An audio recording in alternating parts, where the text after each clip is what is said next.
did you grow up in a Christian home? And like, what's your trajectory? Like, I'm kind of curious, what were your rationales for believing in Jesus or in Christianity or living the life you live? Sure. Well, I think, going off of what you were just saying, there does seem to be, there's a guy by the name of Tom Gilson, who's an apologist he lives in Ohio somewhere, but he used to do this thing he called the lonely apologist. And it was basically that it's essentially this idea that apologetics, the defense of the faith, is something that everybody needs and everybody really wants, but nobody really cares about.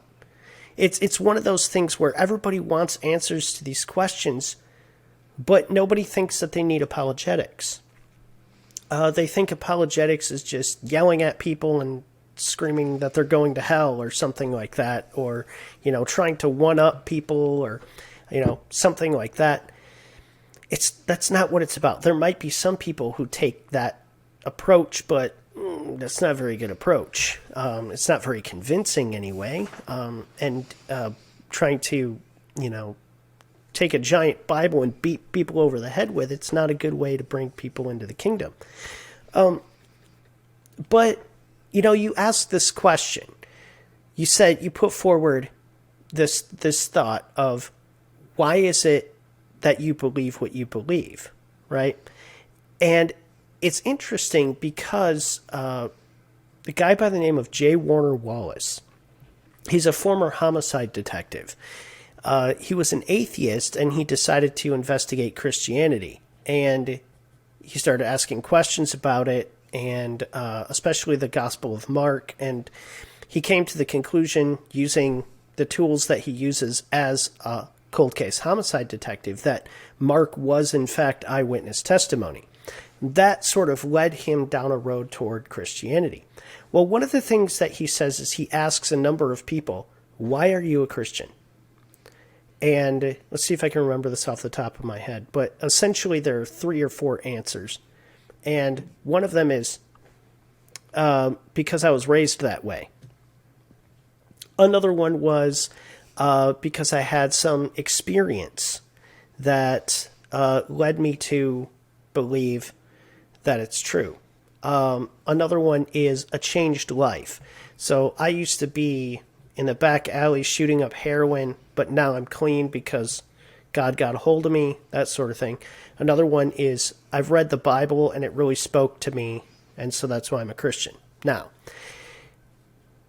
one of the issues is that there can be problems with a lot of the... So, for instance, a Muslim could say the same thing about the Quran, right? They could say, I read the Quran, and this is what they do say. No one could write something so beautiful as the Quran except Allah. And so they read the Quran and they believe.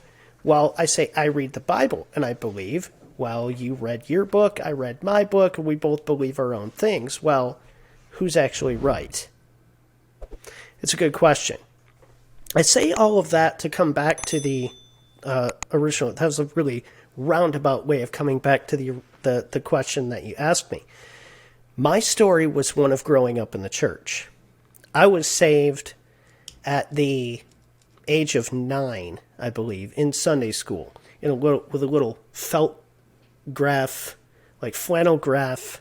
There was a little illustration of a suitcase of sin that wouldn't fit up this narrow road. It would only fit up the wide road to hell. And so I was like, well, I don't want that. And they said, well, Jesus can take away your suitcase of sin. I was like, well, I want that. So I was saved at age 9 in that Sunday school class. But in high school, actually all growing up, I had some friends that lived down the street from me, 2 brothers. I used to hang out with them on a regular basis. They were Jehovah's Witnesses. And I came to understand that they had some strange beliefs. They didn't celebrate their own birthdays. They didn't celebrate Christmas. They didn't even believe that Jesus died on a cross. He died on a pole instead, or on a tree, or just an upright beam. So I was like, why do they have such strange beliefs? And then it hit me. I was like, it's because they go to their Kingdom Hall, which is essentially their church. They go to their Kingdom Hall 3 times a week, and they're taught this is what's true. I said, that's why they believe it, because they've been told 3 times a week ever since they're 2 weeks old. They've been going to Kingdom Hall and being told this is what the truth is. Then I made a pretty big realization that that's the same thing I've done. I grew up in the church. I've been told by Sunday school people, pastors, Wednesday night group teachers, my parents, that this is what's true. And I said, how do I know that it's not me that's wrong? Maybe they're the ones that are right, and I'm the one that's wrong. How do I know? So that started a journey, asking questions. And I remember I went thinking that if the Bible is true, it should stand up to scrutiny. And if the Bible has stood up to scrutiny for over 2,000 years, then maybe it's true. Or that at least gives a lot more credibility to it if no one's been able to prove it wrong. So I told my pastor about this. I went to my pastor. And I've heard some horror stories about people in that vulnerable position going to their pastor, and their pastor saying, you need to believe. Do you believe in Jesus? You need to trust Jesus. You need to follow him. And they're like, I mean, what reason do I have? And then they just walk away because no one is giving them any reasons. My pastor wasn't a trained apologist. He wasn't someone who was hardcore into this sort of stuff. But I told him, I said, I feel like I have to follow the truth wherever it leads, even if that means finding out that God doesn't exist and the Bible is false. And my pastor, in his wisdom, said, you're right, you do. Now, some people, I mean, obviously that is a dangerous type of thing for a pastor to say to a high school student. You need to follow the truth wherever it leads, because it may lead somewhere that they don't want it to go. Parents have the same thing.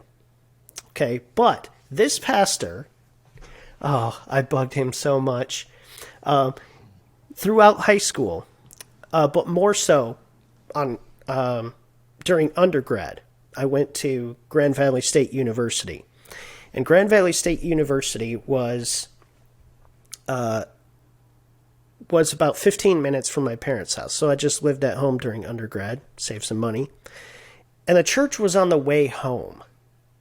So I would stop by there sometimes twice a week and just sit in the office with Pastor Robert and say, I got some questions. And he'd say, you know what, I don't know what the answer is, but this commentary will probably help you. Or maybe this book will help you. And he told me, you know what, even if I'm not here, if you want to come in and go into my office and sit in my office and look up something in one of my books, he said, you go right ahead. I really think that saved my spiritual life, because I had questions. And even though he didn't have all the answers himself, he was willing to help this young college student deal with these things, these questions. And to some extent, I've never stopped doing that. I've never stopped asking those questions. There's still some questions that bother me, right? But I have found answers. And these answers have been so satisfying in some cases. And are just like, wow, I never knew that there was such evidence out there. And so my journey went through a lot of those discussions. And then in grad school, I met Tim McGrew. And he was, at that time, just started getting interested in what he would call historical apologetics. And so he was raiding Google Books for all kinds of stuff from the 1700s and 1800s, historical arguments for Christianity. When I mean historical arguments, I don't mean from the realm of history. Some of them were from history. But arguments that are from old, we might say, and sort of bringing them to the forefront. And some of these guys had really good arguments.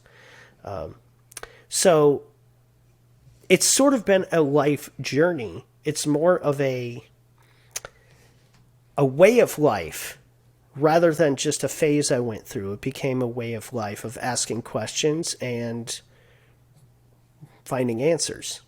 And I can say at this point that I am far more convinced of the truth of Christianity than I ever would have been if somebody would have just said, you need to believe the Bible. Stop doubting and trust Jesus. Okay, if somebody would have said that, I would have been, I don't know. I don't know if I can do that. Some people maybe can. And some people can go their whole lives sometimes without having any questions. But the thing is, people have doubts. People have questions. And people want answers. And a lot of times when they don't get them, they just leave the church. And it's sad. Because it's preventable. I mean, hundreds.